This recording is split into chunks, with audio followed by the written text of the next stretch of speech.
நான் வந்து எக்ஸ்ட்ரீம் படத்துடைய இயக்குனர் ராஜவேல் கிருஷ்ணா. இது வந்து எனக்கு 3வது படம். ஃபர்ஸ்ட் பிள்ளைன்னு ஒரு படம் பண்ணேன். செகண்ட் வந்து தூவல், இதே பேனருக்கு செகண்ட் வந்து அவங்களுக்கு அது ஃபர்ஸ்ட், எனக்கு வந்து செகண்ட் படம். இப்போ 3வது வந்து எக்ஸ்ட்ரீம்னு ஒரு படம் பண்ணியிருக்கோம். இந்த கண்டென்ட் வந்து இன்னைக்கு நடக்கிற அபியூஸ்மெண்ட்டுகள் நிறைய நடந்துட்டு இருக்கு. நிறைய பாயிண்ட் ஆஃப் வியூல ஒவ்வொரு விதமா அங்கங்க பிரச்சனைகள் வருது. என்னுடைய ஒரு பாயிண்ட் ஆஃப் வியூல நான் பார்த்த சில பிரச்சனைகள்ல தோணுன ஒரு விஷயத்த நான் ஒரு படைப்பா பண்ணிட்டு இருக்கேன். நீங்க வந்து சுதந்திரம், சுய கட்டுப்பாடு, இதுக்கு வித்தியாசம் தெரியாம சில மிகைப்படுத்தப்பட்ட பிரச்சனைகளால் நடக்கிற ஒரு விஷயத்த நான் எடுத்து இங்க சொல்லியிருக்கேன். நீங்களாம் பார்த்து உங்களுடைய இதை சொல்லுங்க. அதுக்காக நான் ரிசல்ட்டுக்காக வெயிட் பண்ணிட்டு இருக்கேன்.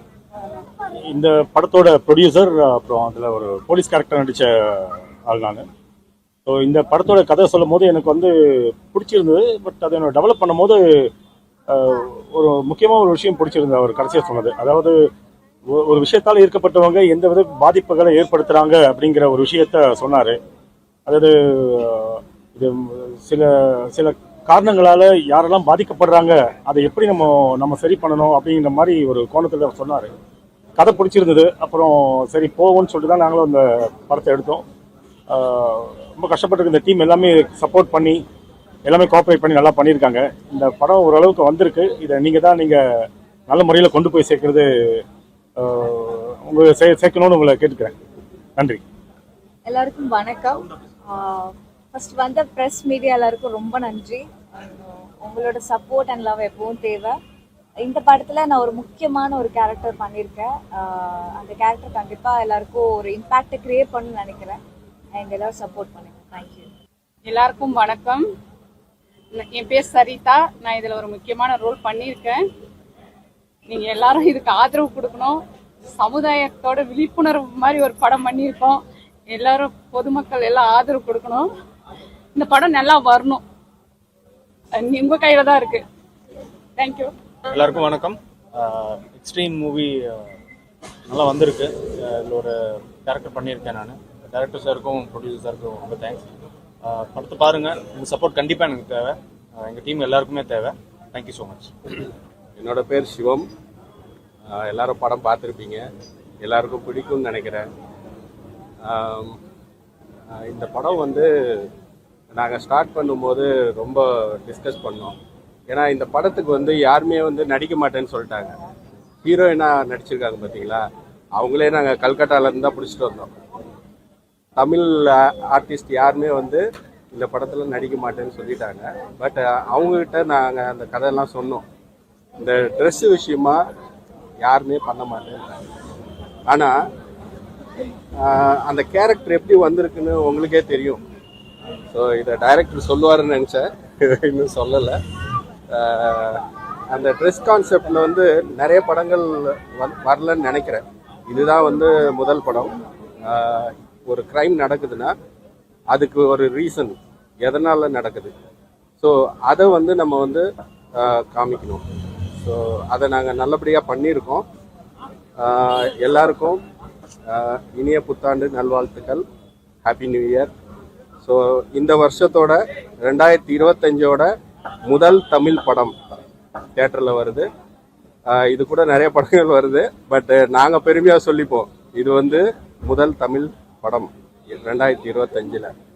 ஸோ எல்லாரோட ஆதரவும் எங்களுக்கு தேவை. ஸோ பத்திரிகையாளர்கள் அனைவருக்கும் என்னோட புத்தாண்டு நல்வாழ்த்துக்கள். Thank you very much. ஒரு நல்ல படம். கொஞ்ச நாள்லயே ரிலீஸ் பண்றீங்க. என்ன நோக்கம்? ஏன்னா இது வேற தளமா இருக்கு. டேரக்டர் உங்களுக்கு நல்ல பேர் கிடைக்குது. ஏன்னா மணிவண்ணன் சார் தான் அந்த மாதிரி வேற சேனல்ல படம் எடுப்பாரு. பழைய கூட ஒரு வித்தியாசமான படம். உடனே உங்க பேரை நிலைநிறுத்திக்க பாத்தீங்கன்னா ப்ரொடியூசருக்கும் கெயினா இருக்குல்ல. கொஞ்சம் பப்ளிசிட்டிலாம் கவனம் செலுத்தி படம் நல்லா இருக்கு படம். Thank you sir. அதாவது நீங்க சொன்னீங்க இல்லையா, மணிவண்ணன் சார் மாதிரி அவரு மாதிரி, ஏன்னா இப்ப யாரும் அந்த மாதிரி எடுக்கிறது இல்லை. ஏன்னா ஒரு டைரக்டர் அப்படின்னாலே அவருடைய ஒரு படம் பார்த்தாவே கடைசி படம் வரைக்கும் அவங்களுடைய ஒரே ஸ்டைலா தெரியும். அதனால இந்த படத்தை பார்த்தாவே இவர் தான் டைரக்டர்னு கண்டுபிடிக்க முடியும். பட் மணிவண்ணன் சார்து மட்டும்தான் அப்படி கண்டுபிடிக்கவே முடியாது. எனக்கு ஆசையும் அது மாதிரி என்னுடைய படம், இவன் இந்த பையன் இதுதான் பண்ணுவான் அப்படின்னு யாருமே ஜட்ஜ் பண்ணக்கூடாது. எது சொன்னாலும் அதை அவன் வித்தியாசமா அவன் பண்ணிடுவான். இந்த மாதிரி வெரைட்டி அவனால பண்ண முடியும் அப்படின்றத நான் வந்து சாதிக்கணும்னு நினைக்கிறேன். அதை பண்ணி பார்க்கணும்னு நான் நினைக்கிறேன். அதை தான் நான் பண்ணிட்டு இருக்கேன். இது வந்து பாத்தீங்கன்னா நம்ம உடனுக்குடனே பண்றேன் அப்படின்னா, நம்ம வந்து கொரோனா முடிஞ்ச அந்த டைம்ல நான் எடுத்தது தான் தூவல் படம். இது வந்து நாங்க இப்போ ஒரு 1 இயருக்கு முன்னதான் ஸ்டார்ட் பண்ணோம். அதனால ப்ரொடியூசருக்கு வந்து எல்லாமே நான் சொல்லிட்டு தான் எடுக்கிறேன். அதாவது வந்து தூவல் வந்து பைசா வராது, அவார்டு தான் கிடைக்கும் அப்படின்னு உண்மையை சொல்லிட்டு தான் நான் எடுத்தேன். பட் இதை நான் ட்ரெய்லர்லேயே பிஸ்னஸ் ஆகும்னு நினைச்சேன். ஏன்னா இது ஒரு கான்ட்ரவர்சியான கண்டென்ட். அதனால தான் இங்கே வந்து நிறைய ஹீரோயின்ஸ் வந்து இதை நடிக்க மாட்டேன்னு சொன்னதுக்கான ரீசன் என்னன்னா, அவங்க போடுற ஆடையை நான் வந்து குறை சொல்றேன் அப்படின்ற சென்ஸ்ல அவங்க வந்து அதை பார்க்குறாங்க. ஏன்னா ஏ கிளாஸ் பீப்புள் எல்லாமே இந்த மாதிரி ட்ரெஸ் அணிவாங்க. அவங்க சர்க்கிளில் போகும்போது அவங்க யாருக்குமே அது வந்து ஒரு பெரிய ப்ராப்ளமாக தெரியாது. ஏன்னா அது ஆஸ்யூஷுவல் அப்படின்னு இருப்பாங்க. பட் அவங்க சி கிளாஸ் பீப்புள், பிசி இந்த மாதிரியான ஒரு நார்மல் ஏரியாவில் போகும்போது அவங்களுடைய கண்ணோட்டம் வேற. ஏன்னா இங்கே ஒவ்வொருத்தருடைய பாயிண்ட் ஆஃப் வியூ வெவ்வேறு மாதிரி இருக்கும். அவனுடைய வாழ்வியலுக்கு தகுந்த மாதிரி தான் அவனுடைய பாயிண்ட் ஆஃப் வியூ மாறும். அப்படி இருக்கும்போது அதனால ஈர்ப்பாகிறவன் அவங்கள எதுவுமே தொட முடியாது. ரீசன் என்னன்னா போலீஸ், ஃப்ரெண்ட்ஸ், பேரண்ட்ஸ் இப்படின்னு நிறைய அவங்களுக்கு வேலி இருக்கும். பட் இது எதுவுமே இல்லாத சில பேர் இருப்பாங்க இல்லைங்களா, அவங்க மேல இது திணிக்கப்படும் போது, பட் இதுக்கு ஒரு மறைமுகமான ஒரு காரணமா அதுவும் ஒன்னா இருக்கு. அது மட்டுமே காரணம் இல்லை, அதுவும் ஒன்னா இருக்கு அப்படின்றத தான் நான் சொல்ல வந்தேன். அது இங்க நிறைய பேர் அசெப்ட் பண்ணாதனால அவங்க அது சொல்றாங்க. எனக்கு என்னன்னா, இங்க நம்ம உண்மையை சொல்லுங்க. ஏன்னா பெண்களுக்கு ஃபேவரா பேசினா மட்டுமே இங்க வந்து பொழப்பு ஓட்ட முடியும் அப்படின்னு வந்து நிறைய போயிட்டு இருக்குங்க. அப்படி கிடையாது. நம்ம உண்மையிலேயே அவங்களுக்கு ஃபேவரா பண்றோம் அப்படின்னா அவங்களுக்கு வந்து ஜால்ரா தட்டுறது, சப்போர்ட் பண்றது அது கிடையாது. உண்மையிலேயே அவங்களுக்கு எது பாதுகாப்பு, அந்த விஷயத்த நம்ம வந்து தைரியமா சொல்லணும். நம்ம இன்னைக்கு நடந்த இங்க அண்ணா யூனிவர்சிட்டி பிரச்சனை தெரியும், அது எவ்வளவு பெரிய இஷ்யூன்னு. ஆனா ஆளாளுக்கு ஒவ்வொரு பாயிண்ட் ஆஃப் வியூல சொல்லிட்டு இருக்காங்க. ஒருத்தர் ஒரு பொண்ணு தைரியமா சொல்லிட்டா சூப்பர், அவனை கொல்லணும் செய்யணும் அப்படின்னு பேசுறோம். இன்னொரு பாயிண்ட் ஆஃப் வியூ, அவை வந்து 8 மணிக்கு மேல அண்ணா யூனிவர்சிட்டியில அந்த பொண்ணுக்கு இன்னொரு பையனோட என்ன வேலைன்னு பேசுறோம். ஒவ்வொருத்தருடைய பாயிண்ட் ஆஃப் வியூ. அப்ப எல்லாருமே அவங்க ஆடைனா நான் இதுதான் உடை என் உரிமை அப்படின்னு எல்லாமே சொல்லிட்டாங்க. நிறைய நான் பார்த்துட்டேன். இன்னைக்கு இருக்கிற பாப்புலர் டைரக்டர்ஸ் எல்லாமே அதை தான் சொல்லிட்டு இருக்காங்க. ஆனா நான் பாக்குற கண்ணோட்டம் என்னன்னா, இன்னைக்கு அண்ணா நகர் பார்க்கு போனீங்கன்னா தெரியும். நான் அந்த பார்க்கை பார்த்து தான் இந்த ஸ்கிரிப்டே நான் எழுதினேன். ஒரு பாதி பார்க் பாத்தீங்கன்னா சில்ட்ரன்ஸ், பெரியவங்க எல்லாருமே வந்து அவங்களுடைய சில்ட்ரன்ஸ் விளையாடுவாங்க, பெரியவங்க ஒர்க் அவுட் பண்ணுவாங்க, ரிலாக்ஸேஷனுக்கு வருவாங்க, இது எல்லாமே நடக்கும். அப்படியே பாதி பாத்தீங்கன்னா வச்சுங்களேன், ஃபுல்லா ரொமான்ஸ் போயிட்டு இருக்கும் பப்ளிக் பிளேஸ்ல. அதை சில்ட்ரன்ஸும் பாக்குறாங்க. ஏன்னா நம்ம எதுக்காக வந்து சில்ட்ரன்ஸ் பாக்குற இடத்துல இடம் பொருள் ஏவல் தெரிஞ்சு நம்ம வந்து ட்ரெஸ்ஸிங் சென்ஸ் பண்ணணும் அப்படின்னு நான் சொல்ல வரேன். அப்படின்னா ஒரு போஸ்டர் வந்து ஒரு ஆபாசமா போடுறாங்கன்னு வச்சுங்களேன் ஸ்கூல் பக்கம், அதுக்கு எதிராக நம்ம போராடுவோம், கிழிப்போம். ஏன்னா அதை பார்த்துட்டு போற பசங்க ஈர்ப்பு ஆயிடக்கூடாதுன்னு தானே. அதே மாதிரிதான் ஒரு சிகரெட்டு குடிக்கிறது நம்ம உரிமை தான். ஆனா பப்ளிக் பிளேஸ்ல ஏன் குடிக்க கூடாதுன்றோம், மற்றவங்களை பாதிச்சிடக்கூடாதுன்னு தானே. ஏன்னா அதை மூந்து போறவனும் இருப்பான். அதனால அவனுக்கு ஒரு எஃபெக்ட் ஆயிடக்கூடாதுன்றதுக்காக தான் ஒரு கவர்மெண்ட் அங்கங்க போர்டு வைக்கிறதும் சொல்றது எல்லாமே பண்ணிட்டு இருக்கோம். நான் சொல்ல வர்றது அந்த மாதிரி தான். நீங்க போறது உங்க உரிமை தான். மற்றவங்கள முகம் சுளிக்காத மாதிரி போட்டீங்கன்னா யாருக்கும் எந்த பிரச்சனையும் இல்லை அப்படின்றத தான் நான் இங்க வந்து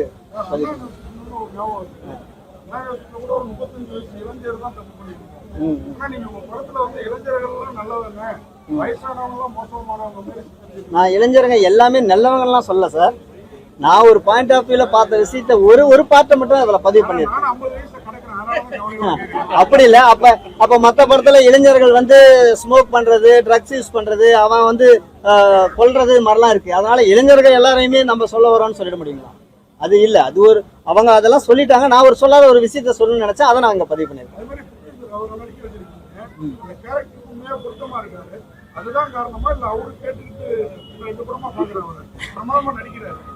அவர் பிரமாதமா நடிக்கிறதா, அதுதான் சொல்றேன். இப்ப அவங்க பிரமாதமா நடிக்கிறதுனாலதான் சார் நான் இதுல வந்து அவங்கள செலக்ட் பண்றேன்.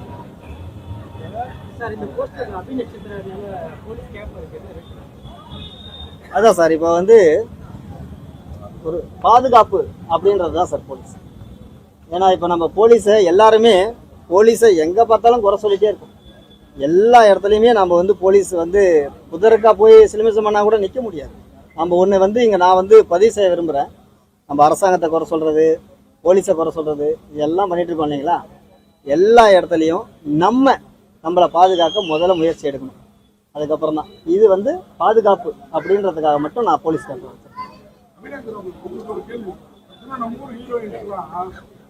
குழந்தைக்கு அம்மாவா 2 குழந்தைக்கு அம்மாவா நினைக்கிறதுக்கு வேணாம்னு தயங்குவாங்க. ஆனா வந்து நீங்க ரொம்ப சின்ன பொண்ணா இருக்கீங்க, என்ன சொல்ல போனா என் 3 வயசு தான் இருக்கும்னு நினைக்கிறேன். ரொம்ப நல்லா நடிக்கிறீங்க, வளர்ந்துருக்கீங்க. இந்த மாதிரி ஒரு கூட்டுப்பாளையம் அந்த மாதிரி விஷயத்துல நடிக்கிறதுக்கு எப்படி சமாளிக்கிறீங்க? சமூகத்துக்கு விழிப்புணர்வு ஏற்படுத்தணும் அப்படிங்கிற காரணம் மட்டும்தானா? கண்டிப்பா sir, கண்டிப்பா. விழிப்புணர்வுக்காகத்தான் விழிப்புணர்வுக்காகத்தான் இந்த கேரக்டருக்கு வந்து நான் ஒத்துக்கிட்டேன். அதனால உங்களோட ஃபியூச்சர் ஐயோ அப்படிலாம் நான் நடிகைங்க, நான் ஆர்டிஸ்ட், நான் கலைஞர்.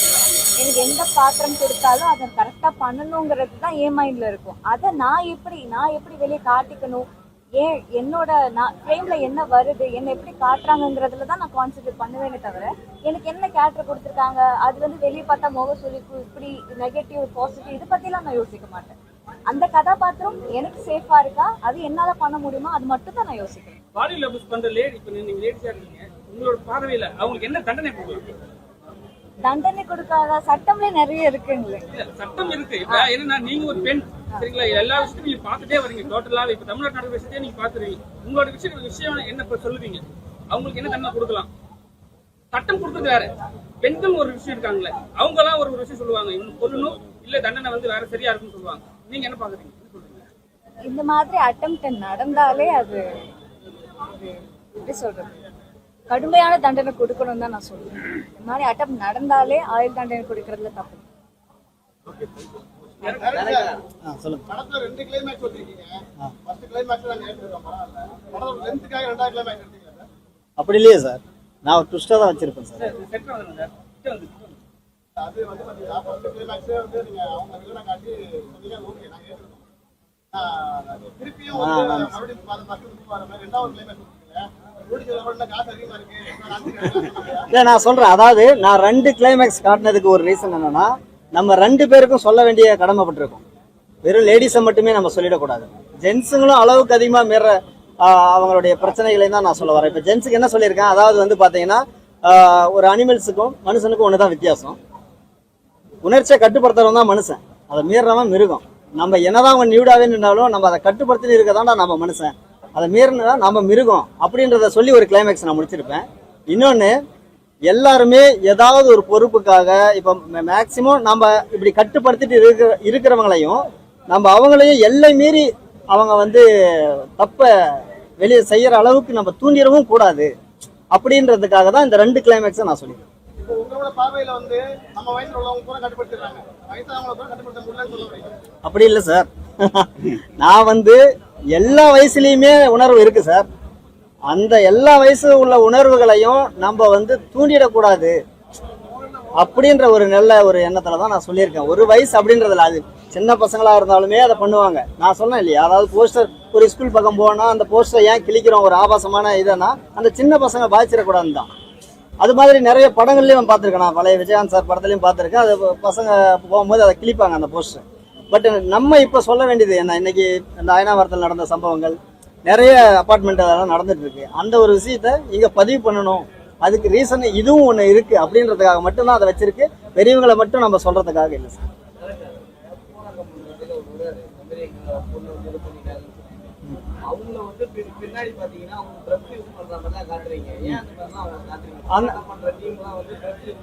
போராட்டம் பண்ற டீம் அப்படி கிடையாது. உள்ள அவங்க போனாங்கன்னா அவங்களுக்கு தூக்கு தண்டனை தான். இன்னைக்கு போராட்டம் வந்து உள்ள எல்லாருமே அதானே சார். அவர் எப்படி பனிஷ் பண்ணுவாருன்றத முதல்ல நான் சொல்லிட்டேன். அதுக்கப்புறம் 2வது மாட்டினாலும் அவங்களுக்கு அதான் தண்டனைன்றது அந்த சார்.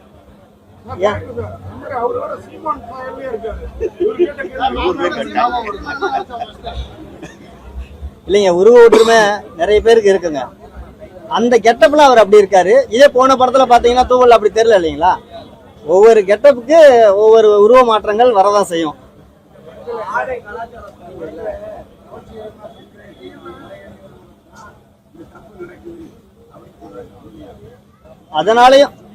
அதனாலயும் நடக்குதுன்னு சொல்லியிருக்கேன் சார்.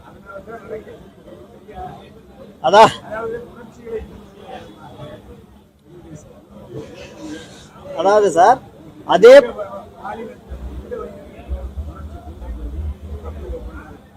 ஆமா சார், உணர்ச்சியை தூண்டனா தப்பு அதுதான் எல்லாருக்குமே தூண்டப்படும் போது நம்ம மாதிரி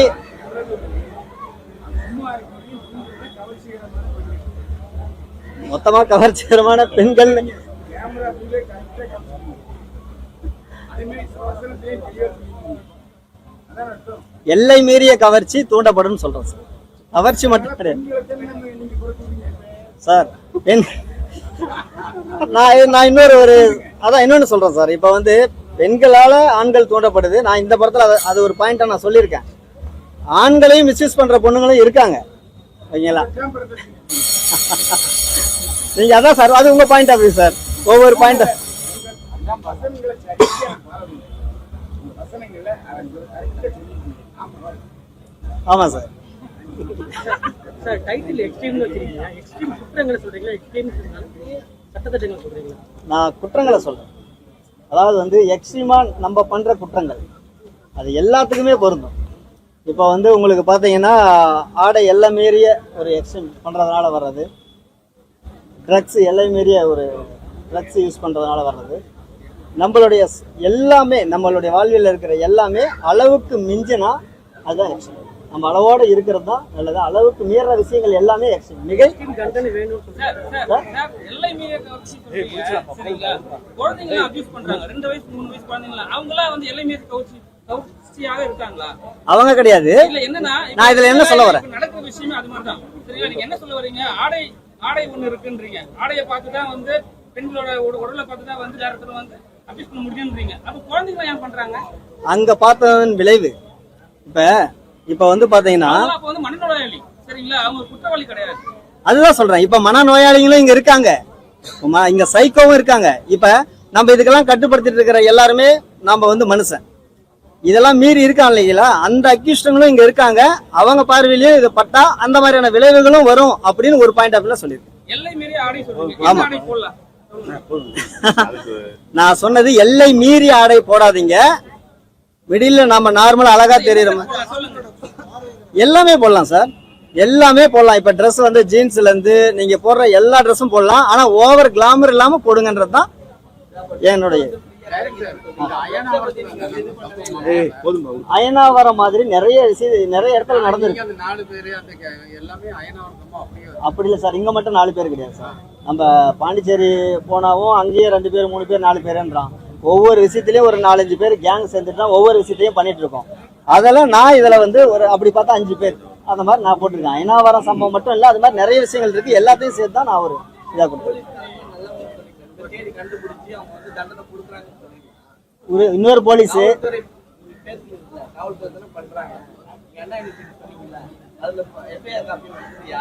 அதாவது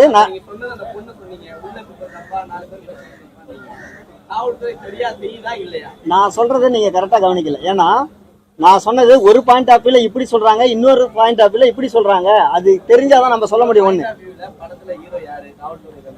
ஆமா.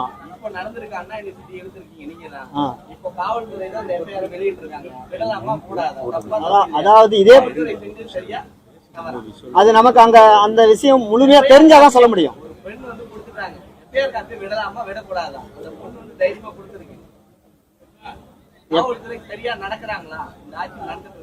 இல்ல இது நான் என்ன சொல்ல வரேன்னா, இந்த ஆட்சின்றதுல எல்லா ஆட்சியிலுமே சில அட்ஜஸ்ட்மெண்ட் இருக்கும். ஆனா அது எது உண்மை எது பொய் அப்படின்றது நம்ம யாருக்கும் கிளியரா தெரியறது இல்ல. வெறும் செய்திகளை மட்டுமே நம்ம நம்பிதான் எல்லாரும் பேசிட்டு இருக்கோம். அதை முழுமையா நமக்கு தெரிஞ்சா மட்டும்தான் நம்மளால அதன் பத்தின கருத்தையே சொல்ல முடியும்.